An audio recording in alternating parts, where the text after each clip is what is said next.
내가 지금까지 살아오면서 겪었던 모든 문제와 불행의 근원, 그리고 현재 겪고 있는 문제의 이유는 내가 사람들을 매우 사랑하기 때문이다.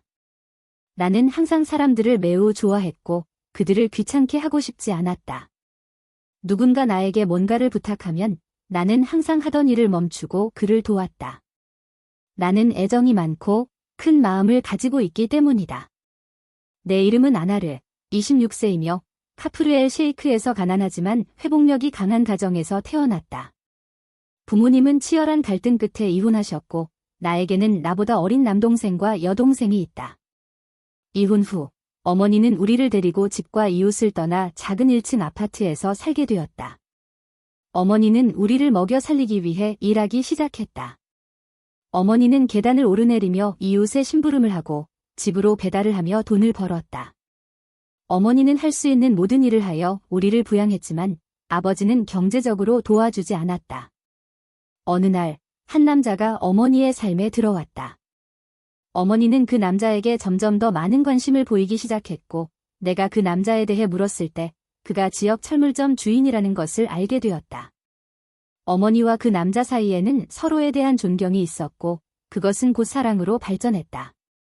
시간이 지나면서 어머니는 외모에 더 많은 신경을 쓰기 시작했다. 어머니는 마치 10년은 더 젊어진 것처럼 행동했고 내가 한 번도 본 적 없는 행동을 하셨다. 그러던 어느 날 어머니는 재혼할 것이라는 말을 내게 하셨다. 그녀는 새 남편과의 관계 때문에 더 이상 우리를 부양할 수 없으니 아버지와 함께 사는 것이 우리에게 더 나을 것이라고 했다. 그래서 나는 남동생, 여동생과 함께 아버지와 살게 되었다. 아버지는 우리가 살고 있는 작은 마을에서 일용직 노동자로 일하고 계셨다. 어느 날 아버지에게 점심을 가져다 주러 가는 길에 나이 어린 일용직 노동자 한 명을 보았다. 그 청년의 눈빛은 마치 나에게 뭔가를 말하고 싶은 것 같았지만 어떻게 대화를 시작해야 할지 모르는 듯 보였다. 나는 그가 아버지와 직접적인 관련이 없었기 때문에 그의 의도를 이해하지 못했다. 하지만 내가 점심을 가져다 줄 때마다 그는 항상 근처에 있었고 나를 지켜보고 있었다. 처음에는 그 행동이 나를 불편하게 했지만 시간이 지날수록 나도 그에 대해 궁금해졌다. 나는 원래 남성들에게 폐를 끼치지 않으려고 하는 성격이지만 그 청년에게는 뭔가 특별한 것이 있었다. 그는 나에게 무언가를 원하는 것 같았고 나도 그에 대해 점점 더 알고 싶어졌다. 매번 만날 때마다 나의 호기심은 커졌다. 나는 그에 대해 슬쩍 물어보았고 그가 우리 마을 사람이 아니라는 것을 알게 되었다. 그는 며칠 동안 일하기 위해 만수라에서 왔다고 했다. 그런 사실을 알게 된 지 이틀 후 그는 마침내 나에게 말을 걸었다. 처음에는 그의 말에 불편함을 느꼈지만 시간이 지나면서 그의 관심에 응하게 되었다. 그는 나에게 좋아한다고 말했고 이미 마음이 기울어 있던 나는 그에게 나도 호감을 가지고 있다고 고백했다. 그의 이름은 무함마드였다. 그는 강한 사람이었고 그의 성격은 나를 점점 더 끌어당겼다. 나는 그에게 매번 점심을 가져다 주러 가는 것이 핑계일 뿐 그를 보기 위해 갔다는 말을 했다. 그도 나를 보기 위해 그 순간을 기다렸다고 했다. 우리는 약 3개월 동안 깊은 사랑에 빠졌다. 나는 항상 나보다 어린 남자와의 연애에 특별한 애정을 가지고 있었다. 그 이유를 정확히 설명할 수는 없지만 아마도 내가 관계에서 어느 정도의 통제력을 느꼈기 때문일 것이다. 나는 주도권을 쥐는 것을 좋아했고 그것이 나에게 즐거움을 주었다. 무함마드는 나보다 3살 어렸지만 그 나이 차이는 우리 사이에서 전혀 문제가 되지 않았다. 오히려 그것은 나를 더 매혹시켰고 그도 나이 차이에 개의치 않았다. 우리의 사랑은 진실했고 무함마드는 곧 나에게 결혼을 제안했다. 나는 그의 제안에 감동을 받았고 그는 나의 이름 외에는 나에 대해 아는 것이 거의 없었지만 결혼을 결심했다. 나는 그가 내 삶이나 가족, 과거에 대해 더 알 필요가 없다고 생각했다. 내게 중요한 것은 그가 나를 사랑하고 내 아름다움과 다정함에 관심을 갖고 있다는 것이었다. 나는 항상 외모로 주목받는 여자였고 무함마드는 나의 그런 점을 좋아했다. 나의 아름다움은 그가 나에게 끌리는 중요한 요소 중 하나였고 그는 나와 함께 있는 것을 매우 즐거워했다. 그와 함께 있을 때 나는 특별함을 느꼈고 내가 그를 다정하게 대할수록 그는 나에게 더욱 가까워졌다. 우리의 관계는 비교적 최근이었지만 우리 사이에는 날이 갈수록 강해지는 공감대가 있었다. 나는 무함마드와 함께 있으면 안전하다고 느꼈고 그가 나의 과거나 상황에 상관없이 나를 사랑한다는 사실이 우리의 사랑을 독특하게 만들었다. 나는 항상 남자들을 다루는 독특한 방식이 있었고 그것은 그들을 특별하게 매료시켰다. 나는 그들을 여성들처럼 세심하게 대했지만 그들이 나에게 반응하는 방식은 언제나 나를 매혹시켰다. 이것은 내가 나 자신을 가장 자랑스럽게 여기는 부분 중 하나였다. 우리의 첫 만남 이후 일주일이 지나고 무함마드는 일을 마치고 자신의 도시로 돌아갔다. 그는 가족과 우리 미래에 대해 상의할 것이라고 말하며 우리가 멀리 떨어져 있는 동안 계속 연락할 수 있도록 전화번호를 교환했다. 우리는 꾸준히 연락을 주고받으며 메시지와 통화를 이어갔다. 그는 곧 가족과 상의해 나에게 정식으로 청혼할 시기를 결정할 것이라고 말했다. 이 소식에 나는 설레었고 이틀 뒤 그는 전화로 일주일 후에 가족들이 나를 정식으로 청혼하러 올 것이라고 확인했다.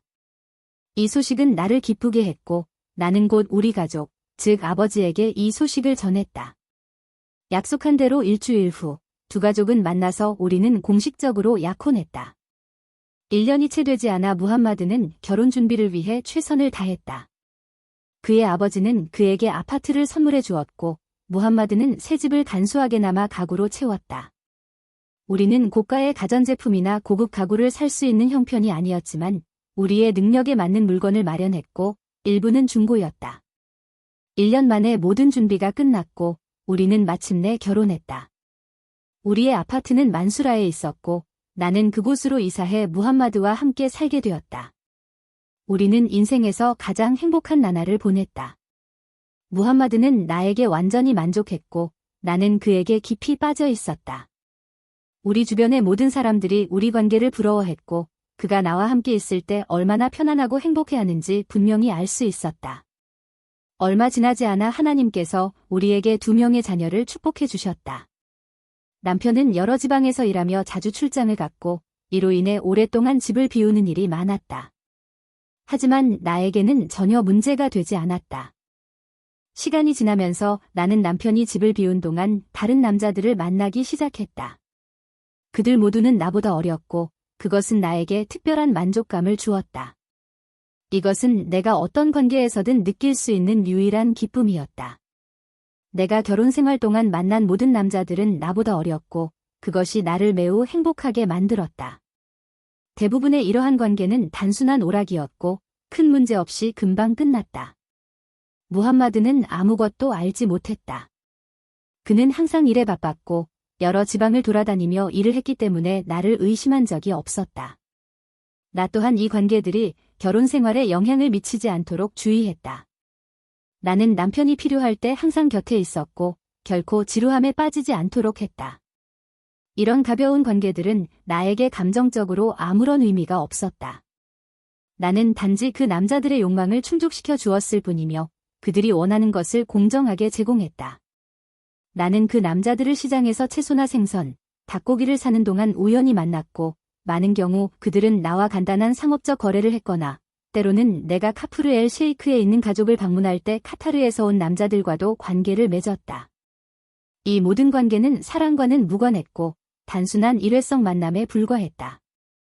가끔은 산책을 하다가 길에서 누군가를 만나기도 했고 그 사람이 나에게 관심을 보이면 나는 별 생각 없이 그에게 응했다. 내가 요구한 유일한 조건은 그 남자들이 나보다 어릴 것이라는 점이었다. 그것이 항상 이 관계들에서 나를 매료시켰다. 나는 그들 사이에서 차별을 두지 않았고 모두를 똑같이 대했다. 나는 이러한 순환 속에서 약 6년을 보냈다. 그 기간 동안 가장 길었던 관계는 1달 반 정도였고 항상 아무 문제 없이 끝났다. 나에게도 그들에게도 말이다. 카프르 엘 셰이크에 있는 가족을 방문하러 가는 그중 한 번의 여행에서 내 인생은 예상치 못한 방향으로 흘러갔다.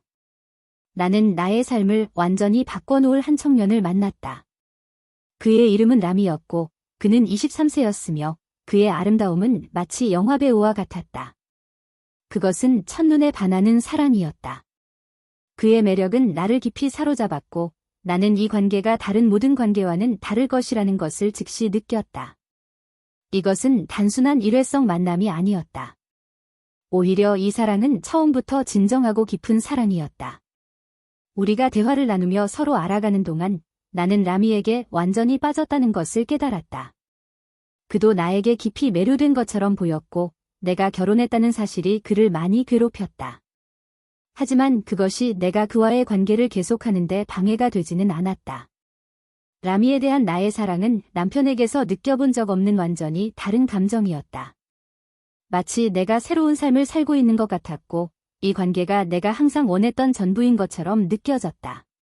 나는 그에게 결혼한 내 상황이 우리 사이의 관계를 바꾸지 않을 것이라고 확신시켰고 실제로 그렇게 되었다. 우리의 관계는 내 삶에 아무런 영향을 미치지 않았고 어려움이나 장애물도 가져오지 않았다. 오히려 내가 결혼했다는 사실은 우리에게 아무런 걸림돌이 되지 않았다. 중요한 것은 그가 카프르엘 셰이크에서 일하면서도 자신의 지방에 살고 있다는 점이었다.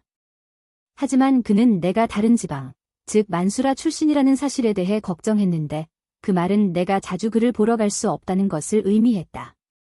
그는 내가 결혼한 상태이기 때문에 우리의 연락이 줄어들까 걱정했다.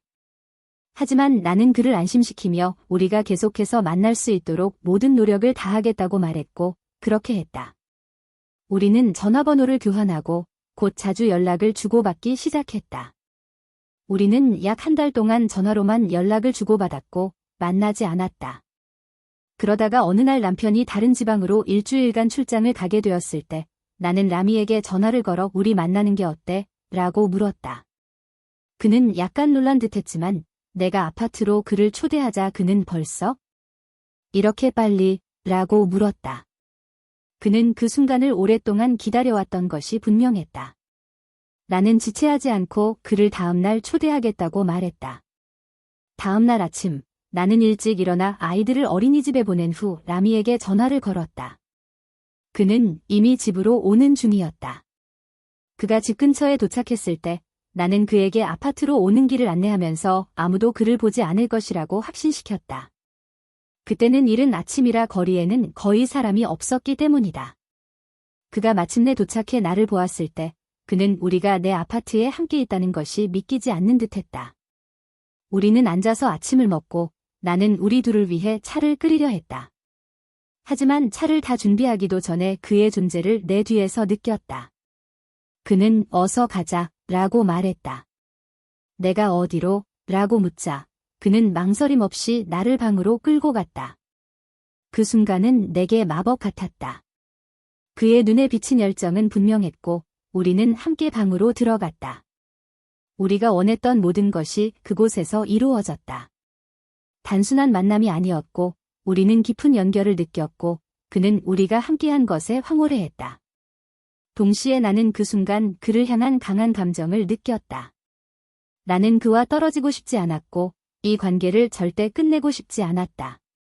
이전에 다른 남자들과의 관계는 모두 일시적이고 가벼운 만남이었지만 라미와는 첫 순간부터 내가 그를 필요로 한다는 것을 느꼈고 그를 깊이 사랑하게 되었다. 그는 내 삶에서 부족했던 부분을 채워줄 것이라는 확신이 들었다. 그날 내내 우리는 함께 시간을 보냈고 그는 나에게 달콤한 말을 하며 나를 특별하게 만들어 주었다. 그는 결혼할 수 없다는 것을 알면서도 우리가 결혼한다면 어떨지에 대해 계속 이야기했다. 그래도 그는 항상 내 곁에 있고 싶다고 말했고 나도 그와 같은 마음이었다. 우리는 하루 종일 함께 시간을 보냈고 나는 아이들을 어린이집에서 데려올 시간이 되어야 그를 떠나보냈다. 그는 떠나야 한다는 사실에 실망한 듯했지만 나는 그에게 다음 날 다시 만날 것이라고 약속했다. 나는 그에게 가까운 곳에 머무를 곳을 찾아보라고 했고 그가 그곳에서 밤을 보낼 수 있도록 했다. 그리하여 우리는 다음 날 다시 만날 수 있었다. 그날 밤 나는 아이들을 데려와 집에 돌아왔을 때 남편 무함마드가 전화해 우리 가족이 어떻게 지내고 있는지 물었다. 그는 예상보다 더 오래 집을 비우게 될 것 같다고 말했으며 아마 한 달까지도 걸릴 수 있다고 했다. 나는 침착하게 그에게 모든 것이 괜찮다고 말하며 안심시켰다. 전화를 끊자마자 나는 그 사실을 라미에게 전했고 라미는 우리가 몇 주 동안 아무 걱정 없이 만날 수 있다는 사실에 기뻐했다. 며칠이 지나면서 라미는 점점 더 많은 것을 요구하기 시작했다. 그는 더 오랜 시간을 함께 보내자고 했고, 심지어 밤새도록 함께하자고 제안했다. 그는 나에게 더 많은 것을 원했고, 나는 그 순간에 빠져 그것이 문제되지 않는다고 생각했다. 나는 그에 대한 감정과 내가 처한 상황 사이에서 갈등했지만, 그 관계를 유지하기 위해 할 수 있는 모든 것을 기꺼이 하려고 했다. 나는 그에게 밤새도록 함께하고 싶지 않다고 말하며, 아이들이 집에 있을 때는 내가 머물 수 없어 라고 했다. 그는 계속 주장했지만 나는 설명했다. 아이들이 어린이집에 있을 때는 내가 너와 함께할 거야. 하지만 아이들이 집에 돌아오면 너는 떠나야 해. 그리고 밤에 아이들이 잠들면 다시 돌아올 수 있어. 나는 또 아이들이 자기 방에서 자고 있으니 그는 내 방에 있을 수 있다고 했다. 그는 걱정스러워하며 만약 아이들이 깨면 어떻게 해? 라고 물었지만 나는 그에게 문을 잠그면 아무도 알지 못할 것이라고 안심시켰다. 그는 내 계획에 동의하며 안도했다. 두 번째 날, 우리는 정확히 계획대로 행동했고 나는 그와 더욱 가까워진 느낌을 받았다. 우리는 하루 종일 함께 시간을 보냈고 우리 관계는 새로운 깊이를 얻은 것 같았다. 그날 우리는 여러 번 만났고 그는 매우 행복해 보였다. 그러나 나는 그가 나를 질투하는 듯한 이상한 기운을 느끼기 시작했다. 그의 눈빛에는 항상 약간의 불안이 있었고 나는 그에게 무엇이 그를 불편하게 하는지 물었다. 그는 대화를 피했지만 분명히 그에게 무언가를 숨기고 있다는 것을 알 수 있었다. 그럼에도 불구하고 우리는 함께 좋은 시간을 보냈고 그는 가능한 한 나와 함께 있으려 노력했다. 아이들이 깨어있을 때는 단지 커피를 마시며 다시 우리가 둘만의 시간을 보낼 때를 기다렸다. 우리의 관계는 날이 갈수록 더 강해졌다. 라미는 나를 매우 강렬하게 사랑했고 그것은 그가 나와 이야기하는 방식에서 분명히 드러났다. 남편이 다음날 돌아올 것이라고 말했을 때 나는 라미에게 그 사실을 전했고 그는 분노했다. 그 순간 나는 그가 왜 질투를 느끼는지 이해하게 되었다. 그는 나에게 남편이 당신을 건드리지 못하게 해 라고 말했다. 그의 질투는 너무 강해 나를 그의 아내로 여기고 있었고 내 남편의 아내가 아닌 것처럼 느꼈다. 나는 그에게 그것은 불가능하다고 말하며 당신은 내 사랑이지만 남편에게 그럴 수는 없어 라고 그를 진정시키려 했다. 그는 계속해서 주장했지만 나는 그것이 너무 어려운 요청이라고 말하며 단호하게 거절했다. 그럼에도 불구하고 그날 우리는 마지막 만남을 가졌다. 다음 날 남편은 집으로 돌아왔다. 그는 나를 많이 그리워했고 우리는 평소처럼 여러 번 재회했다. 그는 너무 행복해서 우리가 그가 일하는 곳 근처로 이사해 더 이상 떨어져 있지 않도록 하자고 제안했다. 나는 그에게 그러지 말자고 하며 서로 그리워하는 것이 우리 사랑을 더 강하게 만드는 핑계라고 말했다. 무함마드는 나를 매우 사랑했고 라미도 마찬가지였지만 무함마드는 언제나 내 삶의 안전한 항구였다. 반면 라미는 남편이 집에 있을 때도 계속 전화를 걸었다. 때로는 내가 전화를 받을 수 없었기 때문에 그는 왓츠앱으로 메시지를 보내 무함마드가 당신을 건드리지 못하게 해 라고 계속해서 상기시켰다. 나는 그를 진정시키며 모든 것이 괜찮다고 말했고 그가 걱정할 필요가 없다고 안심시켰다. 그러다 남편이 다른 지방으로 오랫동안 출장을 가게 되면서 예상치 못한 일이 벌어졌다. 나는 평소처럼 라미를 초대했고 그는 나를 찾아왔다. 우리는 또 한 번 뜨거운 시간을 보냈고 그 후 라미는 음료수와 아침 식사거리를 사러 나가고 싶어 했다. 그러나 그날 재앙이 닥쳤다. 라미가 문을 열고 나가려 할 때 내 이웃이 그를 보았다. 이웃이 그에게 누구냐고 물었을 때 라미는 듣지 못하고 급히 내려갔다.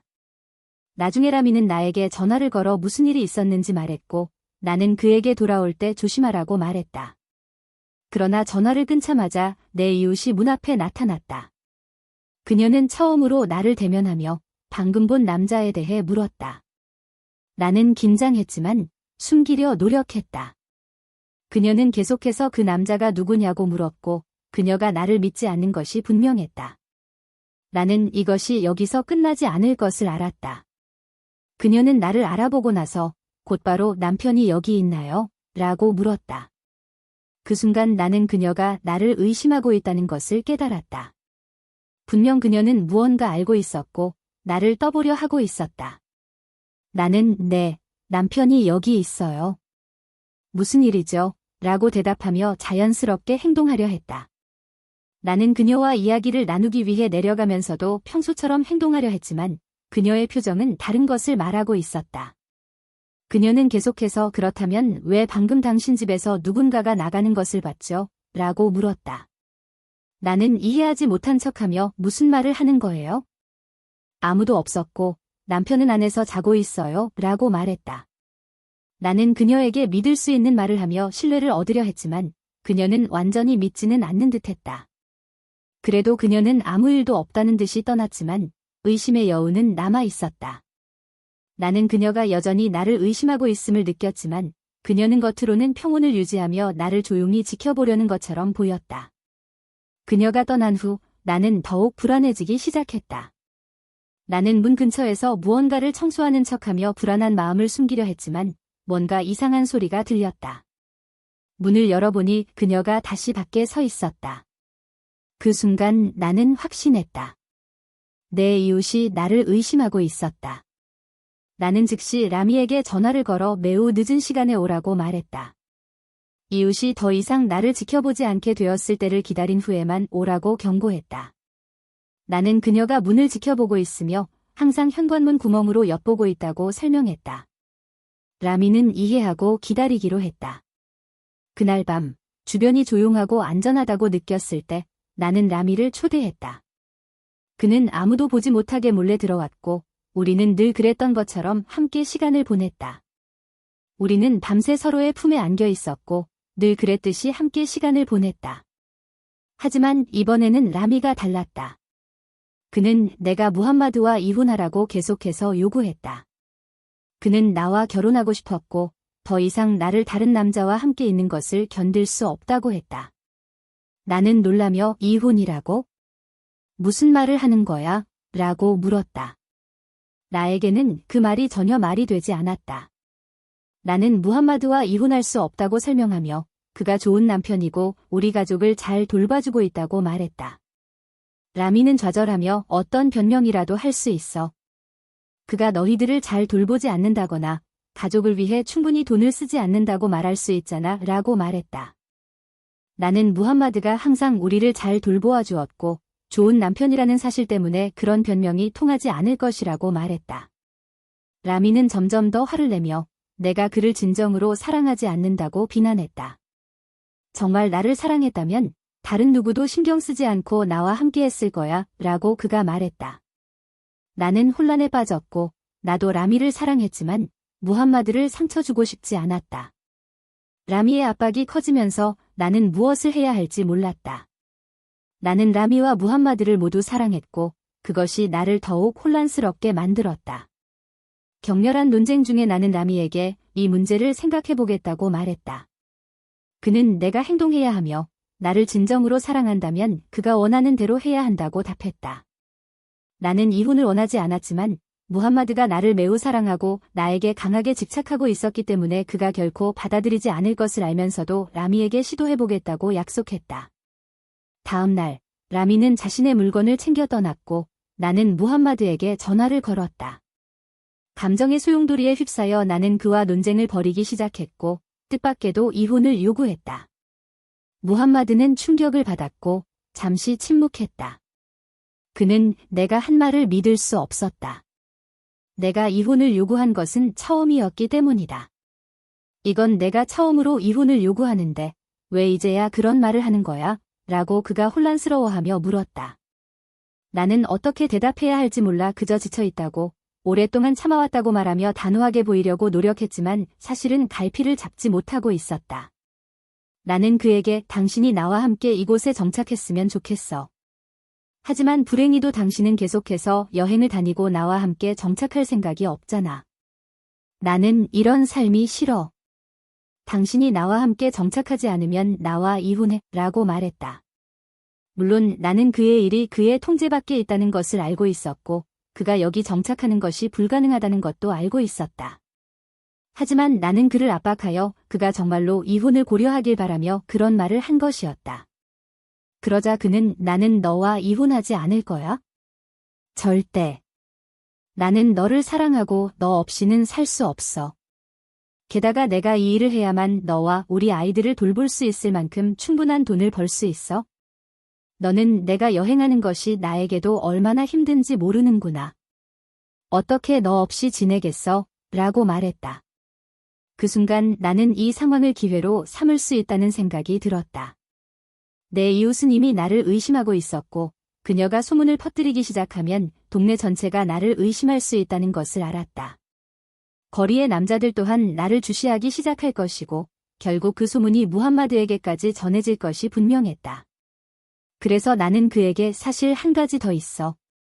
나는 우리가 이 아파트에서 나가길 원해 라고 말했다. 그는 놀란 눈으로 나를 바라보며 물었다. 어디로 가고 싶은 거야? 다른 아파트로 이사 간다고 해도 여기와 똑같을 텐데 나는 고집스럽게 말했다. 그건 상관없어. 나는 그저 이 지역을 떠나고 싶어. 그는 잠시 머뭇거리며 우리 형편을 알잖아.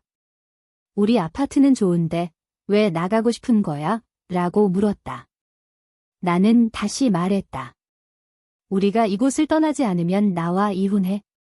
결국 그는 좋아. 다른 아파트를 알아볼게. 하지만 이틀만 시간을 줘. 예산에 맞는 아파트를 찾아볼게. 비슷한 아파트가 될 거야. 라고 말했다.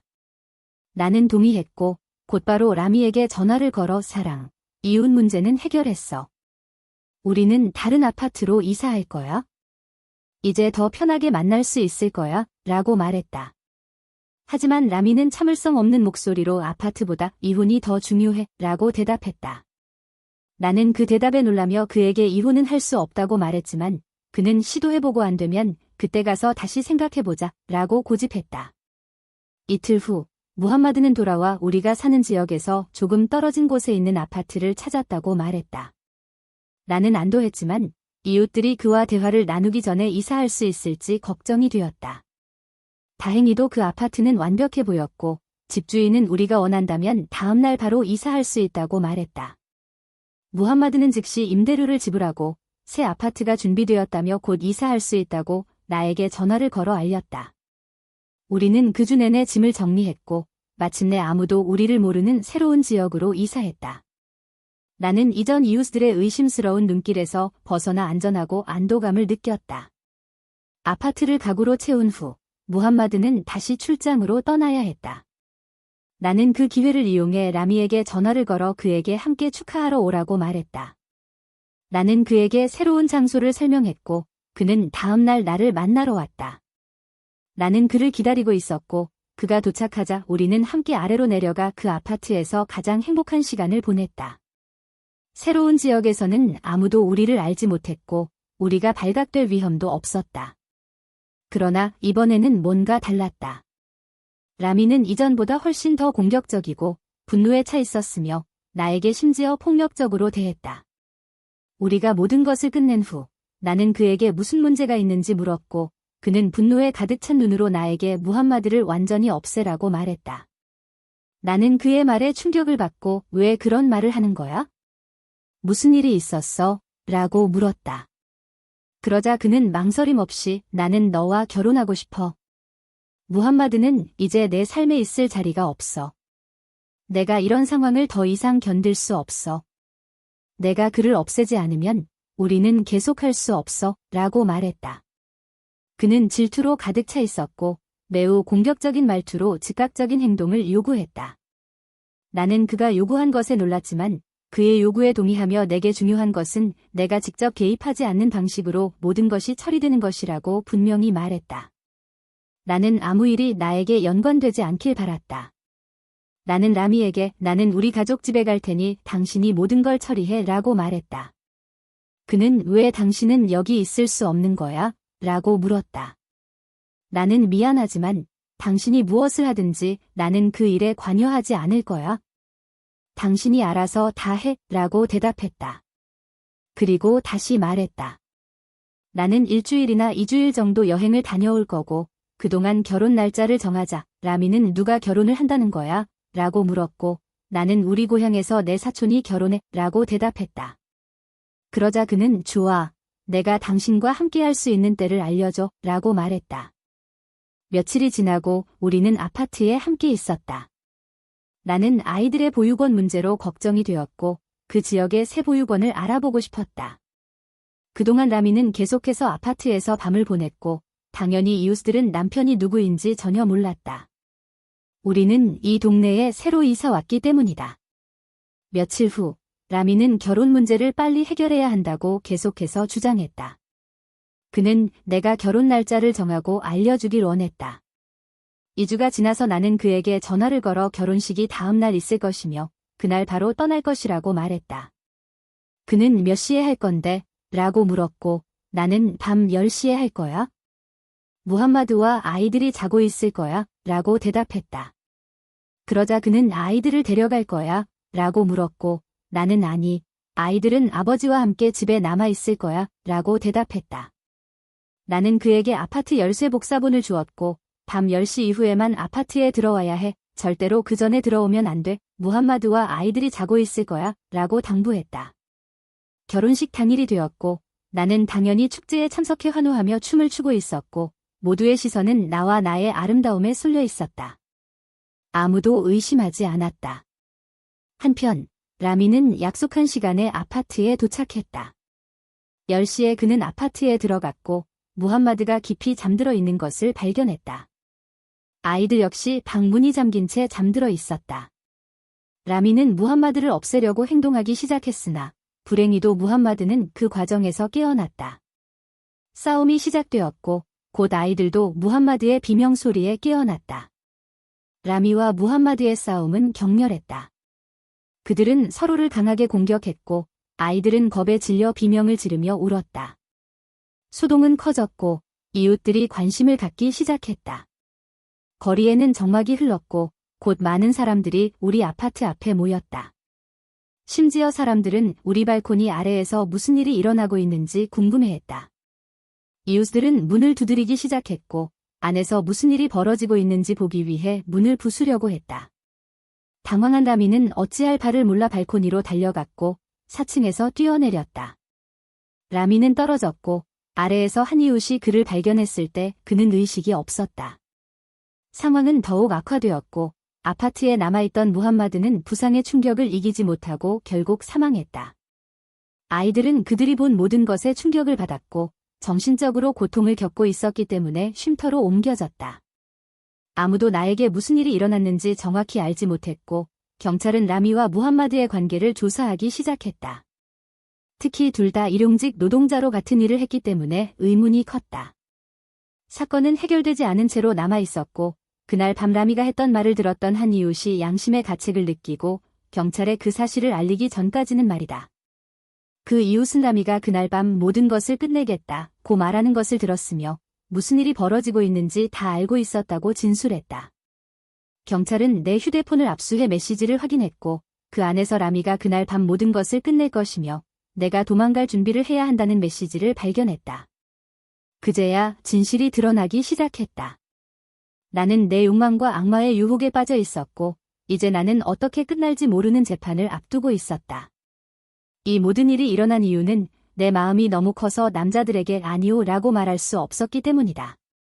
이것은 내 인생에서 가장 큰 실수였고 그 실수로 인해 내 가족과 내 삶이 망가졌다. 나는 무엇이 옳고 그른지 가르쳐줄 사람이 아무도 없었다. 아버지는 늘 우리를 부양하기 위해 바쁘셨고 어머니는 나처럼 일시적인 사랑에 빠져 있었다. 이것이 나의 이야기다. 여러분이 이 이야기에서 무언가를 배웠길 바란다. 영상이 마음에 드셨다면 좋아요를 눌러주시고 채널을 구독하며 가족과 친구들과도 공유해주세요. 이렇게 하면 우리 채널이 더욱 성장할 수 있습니다. 다음 영상에서 만나요. 안녕.